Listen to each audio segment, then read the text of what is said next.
Shalom and welcome.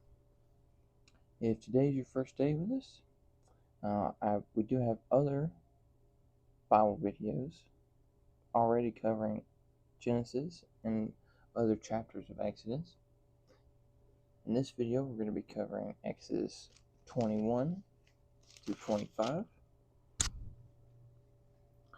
So with that, let's begin. Exodus 21. These are the right rulings which you are to set before them. When you buy a Hebrew servant, he serves 6 years, and in the 7th he goes out free, for naught. If he comes in by himself, he goes out by himself.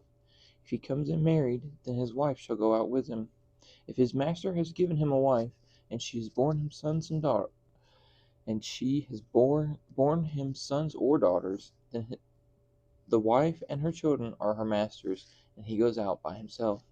And if the servant truly says, I love my master, my wife, and my children, let me not go out free, then his master shall bring him before Elohim, and shall bring him to the door or to the doorpost, and the master shall pierce his ear with an awl, and he shall serve him forever. And when a man sells his daughter to be a female servant, she does not go out as the male servants do. If she is displeasing in the eyes of her master, who has engaged her to himself, then he shall let her be ransomed. He shall have no authority to sell her to a foreign people, because of him deceiving her. And if he has engaged her to his son, he is to do to her as is the right of daughters. If he takes another wife, her food, her covering, and her marriage rights are not to be diminished. And if he does not do these three for her, then she shall go out for naught, without silver. He who strikes a man so that he dies shall certainly be put to death. But if he did not lie in wait, but Elohim delivered him into his hand, then I shall appoint for you a place where he is to flee. But when a man acts promiscuously against his neighbor, to kill him by treachery, you are to take him even from my slaughter place to die. And he who strikes his father or his mother shall certainly be put to death. And he who kidnaps a man and sells him, or if he is found in his hand, shall certainly be put to death. And he who curses his father or his mother shall certainly be put to death. And when men strive together, and one strikes the other with a stone or with his fist, and he does not die, but is confined to his bed, if he rises again and walks about outside with his staff, then he who struck him shall be innocent. He only pays for lost time, and sees to it that he is completely healed. And when a man strikes his male or female servant with a rod, so that he dies under his hand, he shall certainly be avenged. But if he remains alive a day or two, he is not avenged, for he is his property. And when men strive, they shall smite a pregnant woman, and her children come out, yet there is no injury, he shall certainly be punished accordingly to the woman's husband, as the woman's husband lays upon him, and he shall give through the judges. But if there is injury, then you shall give life for life, eye for eye, tooth for tooth, hand for hand, foot for foot, burn for burn, wound for wound, lash for lash.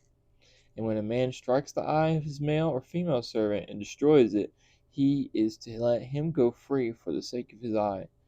And if he knocks out the tooth of his male or female servant, he is to let him go free for the sake of his tooth.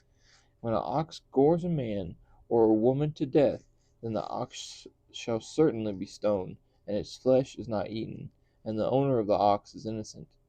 However, if the ox was previously in the habit of goring, and its owner has been warned, and he has not kept it confined so that it has killed a man or woman, the ox is stoned, and its owner also is put to death. If a sin covering is laid upon him, then he shall give the ransom of his life, whatever is laid on him. Whether it has gored a son or gored a daughter, according to this right ruling, it is done to him.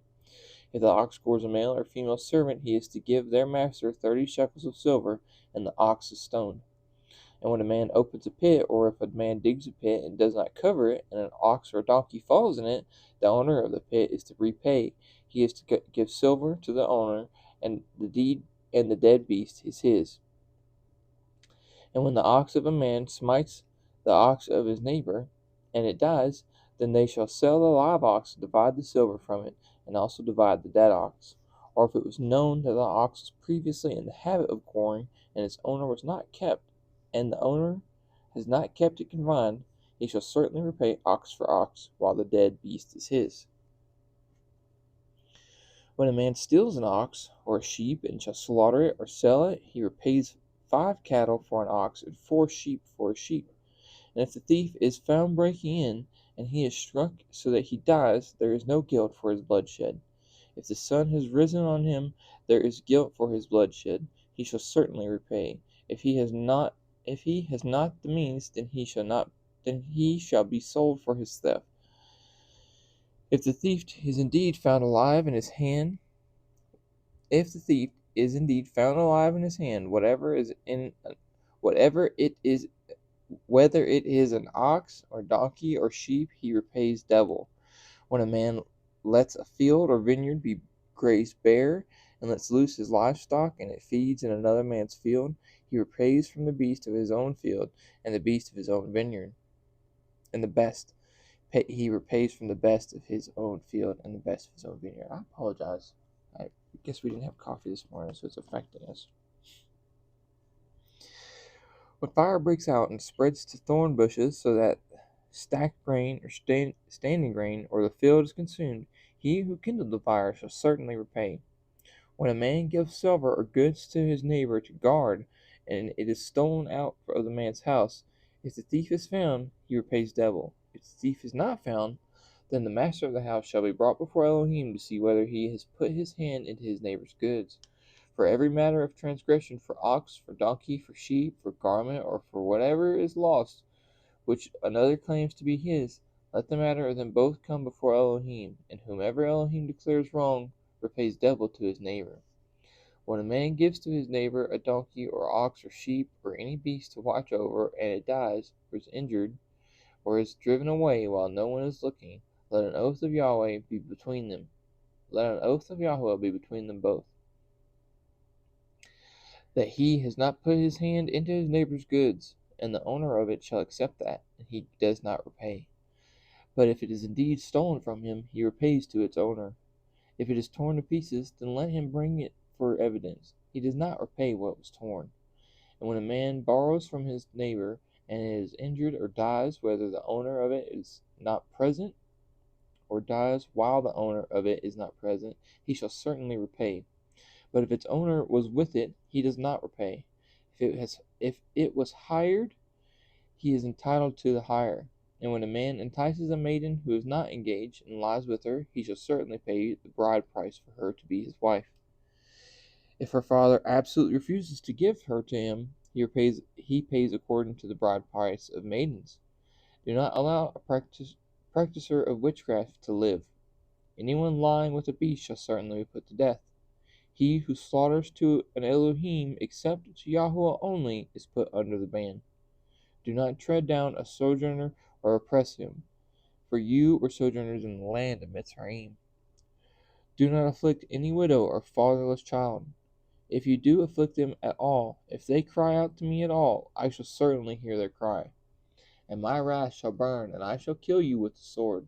Your wives shall be widows, and your children fatherless. And if you do lend silver to any of my people, the poor among you, you are not to be like one that lends on interest to him. Do not lay interest on him. If you take your neighbor's garments as a pledge at all, you are to return it to him before the sun goes down. For that is the only covering, and it is his garment for his skin. What does he sleep in? And it shall be that when he cries to me, I shall hear, for I show favor. Do not revile on Elohim, nor curse a ruler of your people. It's a little e. This is probably a person they're referencing, like Moshe was a little e, Elohim. Do not delay giving your harvest and your vintage. Give me the firstborn of your sons. Likewise you are to do with your oxen, with your sheep it is to be with its mother 7 days. On the 8th day you give it to me. And you are Set apart men to me, and you do not eat any meat which is torn to pieces in the field. You throw it to the dogs. Do not bring a false report. Do not put your hand with the wrong to be a malicious witness. Do not follow a crowd to do evil, nor bear witness in a strife so as to turn aside after many, to turn aside what is right. And do not favor a poor man in his strife. When you meet your enemy's ox or his donkey going astray, you shall certainly return it to him. When you see the donkey of him who hates you lying under its burden, you shall refrain from leaving it to him. You shall certainly help him. Do not turn aside the right ruling of your poor in his strife. Keep yourself far from a false matter, and do not kill the innocent and the righteous. For I do not declare the wrong right. And do not take a bribe, for a bribe blinds the seeing one and twists the words of the righteous. And do not oppress a sojourner, and do not oppress a sojourner, as you yourselves know the heart of a sojourner, because you were sojourners in the land of Mitzrayim. And for 6 years you are to sow your land and shall gather its increase. But the 7th year you are to let it rest and shall leave it, and the poor of your people shall eat. And when they leave, the beasts of the field eat it. Do the same with your vineyard and your olive. 6 days you are to do your work, and on the 7th day you rest, in order that your ox and your donkey might rest, and the son of your female servant and the sojourner be refreshed. And in all that I have said you take heed, and make no mention of the name of other mighty ones. Let it not be heard from your mouth. 3 times in a year you are to celebrate a festival to me. Guard the festival of Matzah. 7 days you eat unleavened bread, as I commanded you at the time appointed in the new moon of Aviv.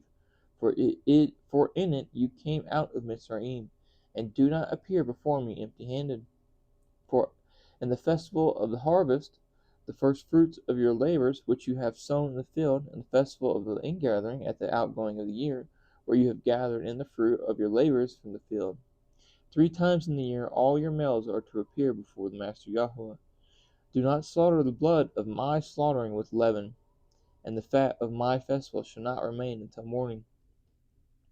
Bring the first of the fruits of your land into the house of Yahweh, your Elohim. Do not cook a young goat in its mother's milk. See, I am sending a messenger before you to guard you in the way and bring you into the place which I have prepared. Be on guard before him and obey his voice. Do not rebel against him, for he is not going to pardon your transgression, for my name is in him. But if you diligently obey his voice, and shall do all that I speak, then I shall be an enemy to your enemies, and a distresser to those who distress you. For my messenger shall go before you, and shall bring you into the Amorites, and the Hittites, and the Perizzites, and the Canaanites, and the Hivites, and the Jebusites, and I shall cut them off. Do not bow down to their mighty ones, nor serve them, nor do according to their works, but without fail overthrow them, and without fail break down their pillars. And you shall serve Yahweh your Elohim, and he shall bless your bread and your water, and I shall remove sickness from your midst. None shall miscarry or be barren in your land. I shall fill the number of your days. I shall send my fear before you, and cause confusion among all the people to whom you come, and make all your enemies turn their backs to you. And I shall send hornets before you, which shall drive out the Hivite, and the Canaanite, and the Hittite from before you. I shall not drive them out from before you in 1 year, lest the land become a waste, and the beasts of the field become too numerous for you. Little by little I shall drive them out from before you, until you have increased and you inherit the land. And I shall set your border from the sea of reeds to the sea of the Philistines, and from the wilderness of the river, for I shall give the inhabitants of the land into your hand, and you shall drive them out before you. Do not make a covenant with them, nor with their mighty ones.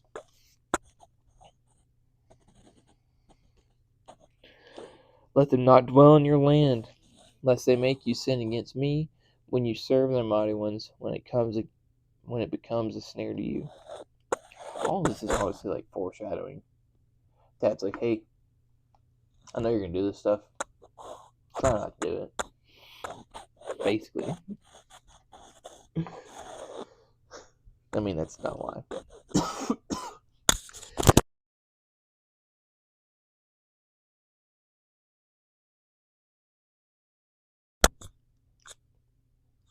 He told us to do all these things because we're not supposed to do all these things. We're supposed to be set apart people.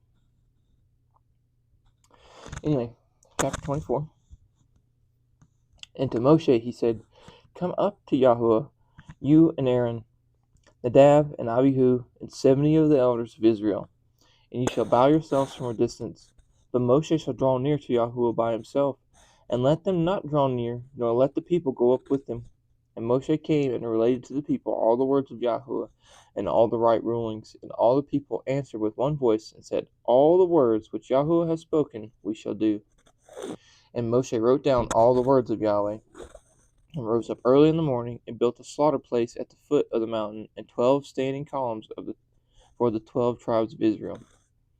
And he sent among men of the children of Israel, and they offered ascending offerings and slaughterings of peace offerings to Yahuwah of bulls.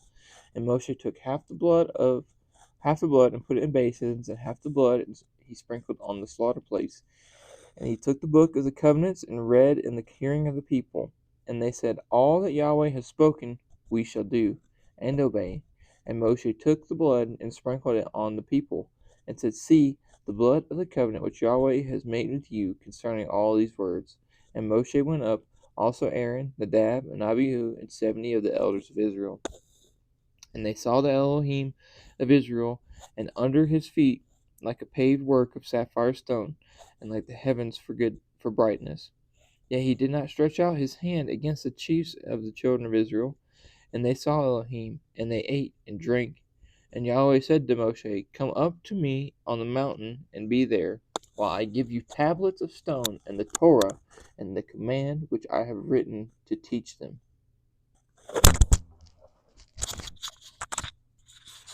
I just want to say, a lot of the time we're going to hear the Torah of Moshe. We're going to hear the 10 Commandments are the only thing that's on the tablets. That's not true. None of that's true. As we just witnessed, Dad told him a lot of stuff. And he says, come up here while I give you tablets of stone, and the Torah, and the Torah, and the command which I have written to teach them. Right, so Yahweh wrote this, so that way Moshe could teach them. Don't forget that. It's all Dad stuff. And Moshe arose with his assistant Yehoshua, and Moshe went up to the mountain of Elohim. And he said to the elders, wait here, for until we come back to you, and see, Aaron and Hur are with you. Whoever has matters, let him go to them. And Moshe went up into the mountain, and a cloud covered the mountain. And the steam of Yahuwah dwelt on Mount Sinai, and the cloud covered it for 6 days. And on the 7th day he called to Moshe out of the midst of the cloud, and the appearance of the esteem of Yahweh was like a consuming fire on the top of the mountain, before the eyes of the children of Israel. And Moshe went into the midst of the cloud, and went up into the mountain. And it came to be that Moshe was on the mountain 40 days and 40 nights. Chapter 25. And Yahweh spoke to Moshe, saying, speak to the children of Israel, that they take up a contribution for me. For everyone whose heart moves him, you shall take up my contribution. And this is the contribution which you take up for them: gold and silver and bronze, and blue and purple and scarlet material, and fine linen, and goat's hair, and a ram's skin dyed red, and fine leather, and acacia wood, oil for the light, spices for the anointing oil, and for the sweet incense, shoham stones, and stones to be set in the shoulder garment and in the breastplate, And they shall make me a set apart place, and I shall dwell in their midst. According to all that I show you, the pattern of the dwelling place, and the pattern of all its furnishings, make it exactly so. And they shall make an ark of acacia wood, 2.5 cubits long, a cubit and a half wide, and a cubit and a half high. And you shall overlay it with clean gold. Inside and outside you shall overlay it. And you shall make on it a molding of gold all around, and you shall cast 4 rings of gold for it, and put them in its 4 corners, 2 rings on one side and 2 rings on the other side. And you shall make poles of acacia wood, and overlay them with gold, and shall put the poles into the rings on the sides of the ark to lift up the ark by them. The poles are in the rings of the ark, they are not taken from it. And into the ark you shall put the witness which I give you. And you shall make a lid of atonement of clean gold, 2.5 cubits long, and a cubit and a half wide. And you shall make 2 cherubim of gold, make them of beaten work at the 2 ends of the lid of atonement, and make 1 cherub at one end, and the other cherub at the other end. Make the cherubim both Make the cherubim from the lid of atonement at its 2 ends. And the cherubim shall be spreading out their wings above, covering the lid of atonement with their wings from their faces toward each other. The faces of the cherubim turned toward the lid of atonement. And you shall put the lid of atonement on top of the ark, and put into the ark the witness which I give you. The witness. And I shall meet you there, and from above the lid of atonement, from between the 2 cherubim which you are on the ark of the witness, I shall speak to you all that which I command you concerning the children of Israel. And you shall make a table of acacia wood, 2 cubits long, a cubit wide, and a cubit and a half high. And you shall overlay it with clean gold, and shall make a molding of gold all around. And shall make for it a rim of a handbreadth all around, and shall make a gold molding for the rim all around. And you shall make for it 4 rings of gold, and put the rings of the 4 corners that are at it, and put the rings on the 4 corners that are at its 4 legs. The rings are close to the rim, as holders for the poles to lift the table. And you shall make the poles of acacia wood, and overlay them with gold, and the table shall be lifted with them. And you shall make its dishes, and its ladles, and its jars, and its bowls for pouring, make them of clean gold. And you shall put the showbread on the table before me continually. And you shall make a lampstand of clean gold. The lampstand is made of beaten work. Its base and its shaft, its cups, its ornamental knobs and blossoms are from it. And 6 branches shall come out of its sides, 3 branches of the lampstand out of one side, and 3 branches of the lampstand out of the other side. That's menorah. 3 cups made like almond flowers on one branch with ornamental knob and blossoms. 3 cups made like almond flowers on the other branch with ornamental knob and blossom. So for the 6 branches coming out of the lampstand. And on the lampstand itself are 4 cups made like almond flowers, with ornamental knob and blossom. And a knob under the first 2 branches of the same, and a knob under the second 2 branches of the same, and a knob under the third 2 branches of the same, according to the 6 branches coming out of the lampstand. Their knobs and the branches are of the same. All of it are one beaten work of clean gold. And you shall make 7 lamps for it, and they shall mount its lamps so that they give light in front of it. And its snuffers and their trays are of clean gold. And it is made of a talent of clean gold, with all these utensils. So see and do according to the pattern which is shown to you in the mountain.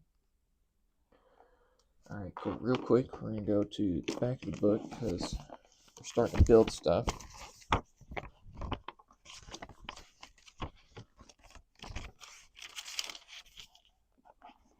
So this is the Ark of the Witness. Let's see. This is everything I was talking about, right? With the poles for acacia wood and the rings for it. Honestly, I think they should probably be a little bit higher up here, so that way probably be easier to lift. But what do I know? Right, these guys are probably awesomely strong.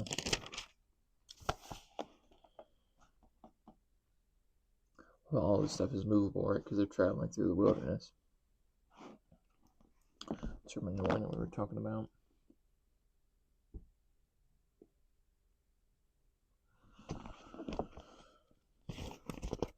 What else we got over here? If we talked about anything else. Well, we're getting there, though. We're going to start doing all this here soon. Yeah, everything's going to be made with acacia wood and gold. It's going to be great. It's going to be great. All right, well, I love you guys. And hope you have a wonderful day. And I hope the Father blesses you and makes his face to shine upon you. And we'll see you when we see you.